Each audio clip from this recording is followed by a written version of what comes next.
Bueno, muy bien. En relación a la farmacología general, es importante que tengamos en cuenta los lineamientos marco en el cual se va a desarrollar el aprendizaje de farmacología. Es decir, conceptos que son básicos y son comunes a todo el cursado, ¿sí? Para eso vamos a tener que ir poniendo términos. Conceptos como farmacología, que es la parte de la ciencia biomédica, que estudia las propiedades de los fármacos y sus acciones, es decir, que se ocupa del estudio de los medicamentos, fármacos, que se utilizan ya sea para diagnóstico, prevención o tratamiento de las enfermedades. El fármaco es la sustancia química capaz de inducir una reacción o cambio en el organismo, sea beneficioso o tóxico. El medicamento es la sustancia química o el conjunto de sustancias químicas que van a producir cambios, al igual que el fármaco, por eso son sinónimos, pero que claramente tienen un fin médico, un fin beneficioso por sobre todo. No obstante, siempre, y eso ya lo vamos a ver, existe riesgo, algún efecto no deseado que se produce al utilizar una sustancia química que justamente va a producir cambios en nuestro organismo. El término droga deriva de la sustancia vegetal, del origen a partir del cual una sustancia produce una acción o tiene actividad farmacológica, que se la conoce como principio activo. El principio activo de todo medicamento, que ya lo van a identificar. Y también el término drug, que al producir la traducción literal en los libros de texto que están en inglés, lo utilizan como sinónimo de medicamento o fármaco. Pero nosotros optamos, al igual que en el libro Velázquez, de utilizar este término solamente para drogas de abuso o adictivas. Utilizamos así el término de fármaco o medicamento como sinónimos. En este caso vemos el medicamento ibuprofeno, que es el principio activo, la denominación común internacional que ya vamos a ver, y el nombre comercial, en este caso Febratic. Acá vemos en la fórmula al ibuprofeno en una dosis de 4 gramos, que es el principio activo, tal cual figura aquí, y un montón de otras sustancias que van acompañando. En Argentina, por la ley 25.649, hace ya varios años que debe prescribirse a los medicamentos como por su denominación común internacional.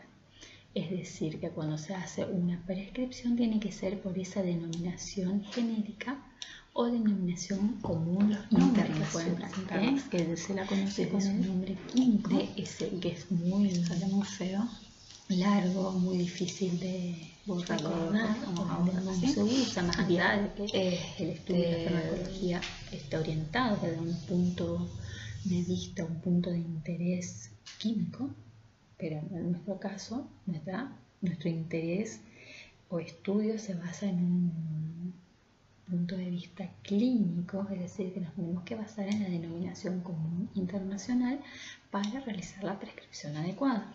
Y en este caso, amoxicilina. Anteriormente vimos ibuprofeno. Y el nombre comercial, que eso puede variar, ¿sí? En este caso, a la subdivisión de la farmacología, tenemos aspectos que estudian el inicio, el origen de las sustancias químicas que producen modificación en el organismo a cambio o desencadenando una respuesta favorable, que es lo que busca un fármaco.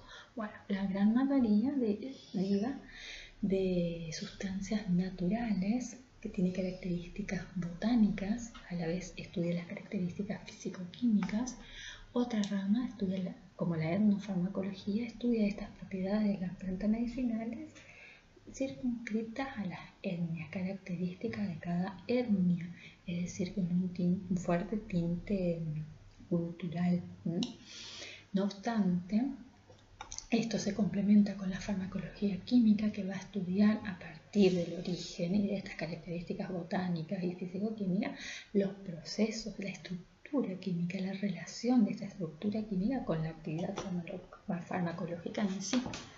La farmacología clínica, para poder producir, para poder comercializar un medicamento y que sea efectivo para la población, se necesita estudiar estas acciones y evaluar los efectos, tanto beneficiosos como de riesgo o efectos adversos que producen los medicamentos, tanto en el hombre enfermo como en el hombre sano.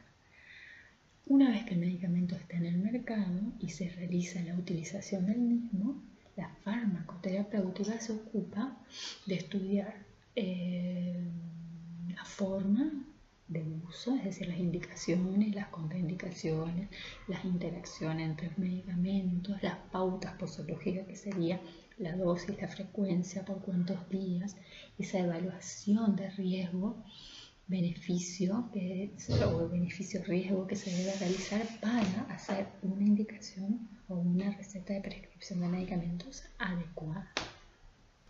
Bien, la farmacocinética estudia el paso del medicamento a través del organismo. Cinética, el nombre lo indica, desde la absorción, distribución, metabolismo, excreción.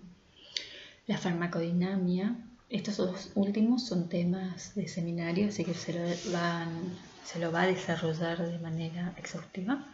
Farmacodinamia es el modo en que un medicamento lleva adelante su acción, cómo logramos un efecto determinado, como un analgésico va a calmar el dolor, por ejemplo.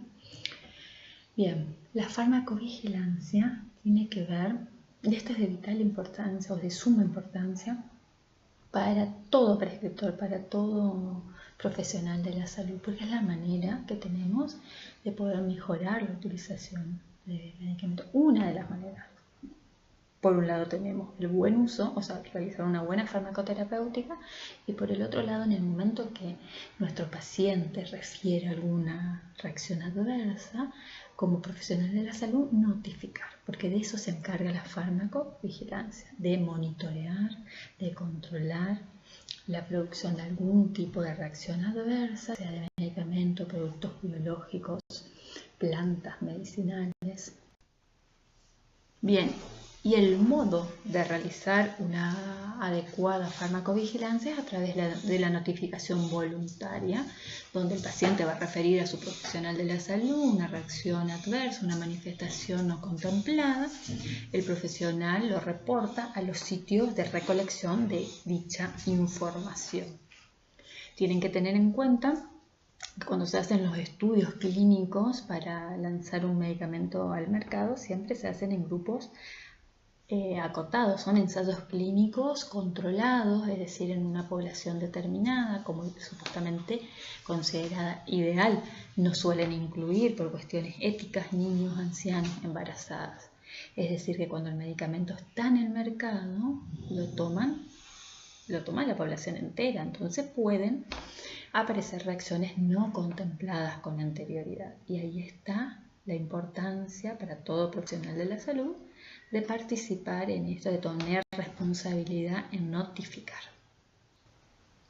La toxicología es otra rama de la farmacología que estudia a las sustancias desde ese punto del efecto nocivo que pueda llegar a producir, ya sean productos químicos, sean drogas, como le decíamos anteriormente, que producen adicción, y todos sus efectos deleterios. O sea, la mirada desde los efectos nocivos y riesgo que producen los determinados fármacos. Nosotros vamos a mirar desde el punto de vista terapéutico las reacciones adversas a medicamentos, con la sigla RAM. Este es un término nuevo que lo deben incorporar: reacciones adversas a medicamentos y las enfermedades relacionadas al uso en realidad crónico de los mismos, ¿sí? La importancia ya desde esta primer clase es tomar conciencia de que los medicamentos van a producir un efecto beneficioso. Es un beneficio claro, es lo que se busca cuando uno administra, prescribe o consume incluso. No obstante, siempre tienen riesgo, siempre conllevan algún tipo de riesgo. Variables incluso, porque no es el mismo, más allá de que se lo conoce, en general se lo conoce al posible riesgo, otras veces son manifestaciones no previstas, no esperadas. También hay variabilidad en cuanto a las personas, también esto vamos a profundizar más adelante. Yo quiero que desde esta primera clase quede claro que hay una relación beneficio-riesgo y se le da más seguridad del medicamento. La seguridad está relacionada con la frecuencia y la gravedad de aparición de efectos adversos, ¿sí? Como dice en la proyección, muchas veces consecuencia directa del mecanismo de acción de los medicamentos, por ende uno medianamente los conoce, en otras ocasiones no. Así que son conceptos que hay que tener claro. La importancia del uso racional del medicamento. ¿Qué es? Los vamos a ir descubriendo. Ya comenzamos. ¿Para qué? Todo esto lo vamos a ir descubriendo a medida que cursemos la materia y formando un buen criterio. Esto lo puedo adelantar con el compromiso del alumno, del que está aprendiendo, de conocer la teoría, ir formando su criterio, desarrollando su habilidad para prescribir adecuadamente los medicamentos al paciente, a la situación clínica particular. Y terminamos con esto, que hoy no apareció la imagen de manera adecuada. ¿Cómo formamos el criterio de selección? ¿Qué se debe tener en cuenta? Hoy en día, ¿qué van a aprender ustedes? La utilización del medicamento. Acá está. Todo el conocimiento que van a adquirir el tercer año tiene que ver con la información sobre el medicamento. ¿Cuál es la eficacia? ¿Cómo actúan? ¿Cuál es la seguridad de lo mismo? ¿Qué características farmacocinéticas tienen para poder seleccionar? Cuando aprendamos en cuarto y quinto patologías odontológicas, se realizará un diagnóstico odontológico que hay que tener en cuenta para seleccionar un medicamento. Nos va a marcar la necesidad, ya sea ¿se acuerdan? De diagnosticar, de prevenir o de controlar, tratar una enfermedad, teniendo en cuenta la condición general del paciente, que esto es primordial, individualizar la terapia. Esto nos va a llevar a tener en cuenta un término que a mí me parece muy útil, que es el objetivo terapéutico, porque esto está directamente relacionado con ese medicamento que vamos a seleccionar. Ejemplo, dolor. Tenemos dolor, un paciente sin ninguna patología de base. Nuestro objetivo terapéutico es calmar dicho dolor. Voy a pensar en un ibuprofeno. Lo primero que se me viene a la mente, tiene eficacia y seguridad. Bien, ahora tengo una paciente que está embarazada. Acá la condición general del paciente cambia, el mismo objetivo terapéutico, pero teniendo en cuenta esta condición general, quizás el medicamento que voy a pensar es paracetamol, porque bloquea el dolor, tiene eficacia y tiene seguridad. Pero bueno, a esto le podría agregar que no, que en realidad mi objetivo terapéutico era antiinflamatorio y comienzo a complicar el asunto. Bueno, todas estas cuestiones se van a ir despejando durante el cursado de la asignatura. Recomiendo mucha lectura, todas las dudas, compartirlas en el taller, en las tutorías con los docentes que son extraordinarios y están a disposición para ayudarlos en el aprendizaje. Muchas gracias.